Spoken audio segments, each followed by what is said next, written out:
My Stirling single, part 33, getting the right type of finish on the boiler barrel. Viewers out there with a very keen eye will possibly notice that this is not a boiler barrel. It's the deck of a model steamboat.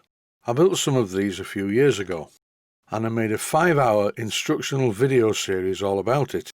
Some of the footage is visible on YouTube, and I used to sell a lot of DVDs worldwide. It was a 3-DVD set.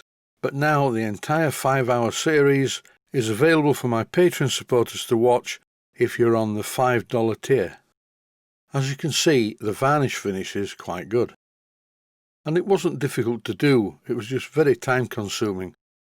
First of all, I painted the decking with a brush and some varnish.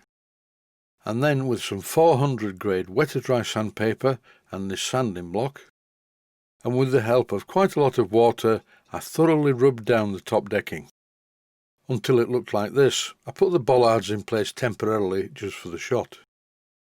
Here's the stern area of the boat, and the same thing. Everything was rubbed down with this block and some wet-to-dry sandpaper. I must admit this took a while, but the finish in the end was very good. I gave the decking about 3 coats of the polyurethane varnish, but not as you get it out of the tin, and certainly not with a brush. I thinned down the varnish using some white spirit and applied it all using a cloth. What's all this got to do with painting the boiler barrel of a Stirling single? Well, here is the freshly sprayed boiler barrel of the Stirling single, and it doesn't look too bad really. And here's the boiler barrel of the Stirling single after I rubbed down the paint using 3 grades of wet-to-dry sandpaper, 600, 1200 and 1500 grit.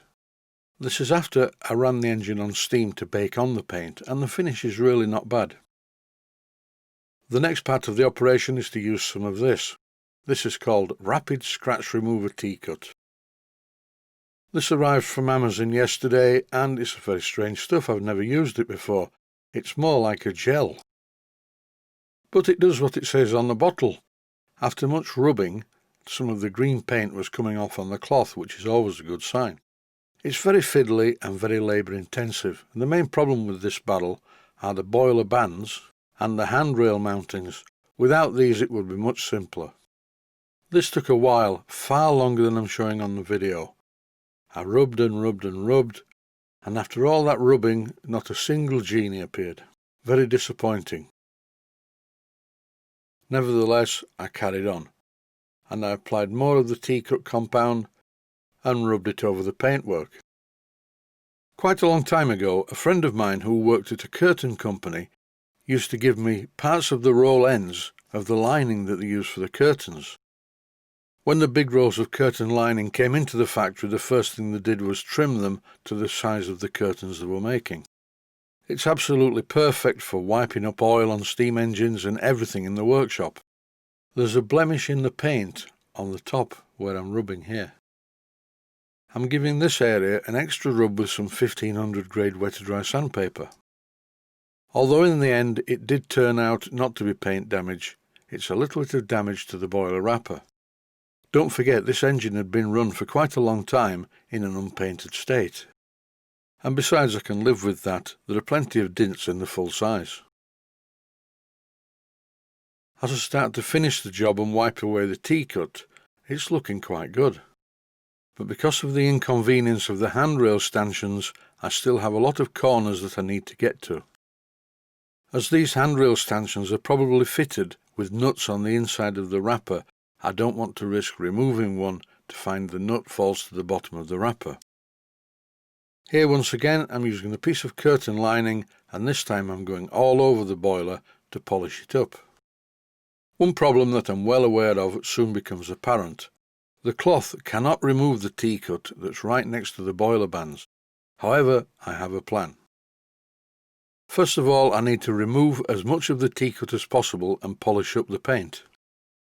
In this clip I'm using a paintbrush and some panel wipe to clean off the T-Cut residue next to the boiler bands. Then with the video running at double speed, I'm giving the boiler barrel a final polish with the piece of curtain lining. This is not the same piece of curtain lining that I used at the beginning. I have several pieces of curtain lining just off camera. So what's the paint finish looking like? Well, it's looking okay, but it doesn't look like it's been painted with a brush, and it doesn't look like coach paint. And it doesn't look like a paint finish from the 19th century. On the left is a tin of Ronseal outdoor varnish. This is polyurethane varnish and it's not the water-based stuff. And in the small aerosol cap on the right hand side is a special ingredient. I was tempted to keep the contents of the black pot a secret, but I couldn't really. The liquid came out of this can. And you could be forgiven for misreading this because the printing's bad. May cause heritable genetic carnage. That sounds interesting, just what I need. The liquid in the black aerosol cap is panel wipe. I could use white spirit, but that's down in the garage. I left it there on Sunday when I used it to soak the charcoal to start the fire in the traction engine. What I'm doing here is applying some of the polyurethane varnish to the boiler barrel. But periodically I dip my cloth into the black pot, which contains the panel wipe, and this lowers the viscosity of the varnish so it goes on a lot smoother. White spirit is better because panel wipe evaporates far too quickly. I'm going to be using water slide transfers on the boiler bands for the lining, so we'll be repeating this process once the boiler banding is in place to seal it, but the next time I will definitely use white spirit. Panel wipe does work okay, but you have to be very quick before it evaporates. I think I'll fit the running board and splasher to one side to see what it's going to look like. And I think it looks okay. The paintwork does not look like it's been sprayed on, and nor does it look to be polished like on a car body. I think it's time to fit the handrail mountings onto the smoke box. I didn't show the video process for this because it took quite a long time. There's still some black paint on the handrails. I'll remove that with some cellulose thinners. And here you can see the point where I snapped everything into place. It was a very tricky, delicate job. Here's another view of the engine on the rolling road. After I've fitted the lining on the boiler banding and re-varnished it, I'll give it one more on-the-bench gas-fired steam test to bake the varnish in place. Here's a shot of the cab, and this and the splashers and running boards are the next things to be painted, but I will not be covering them in much detail. Painting miniature locomotives does take a long time. Don't forget, I still have to paint the tender too. Plus I have some more customer jobs on the way in. So that's it for now. I'd just like to say, as always, stay safe and well. Thanks for watching, and I hope you found it useful.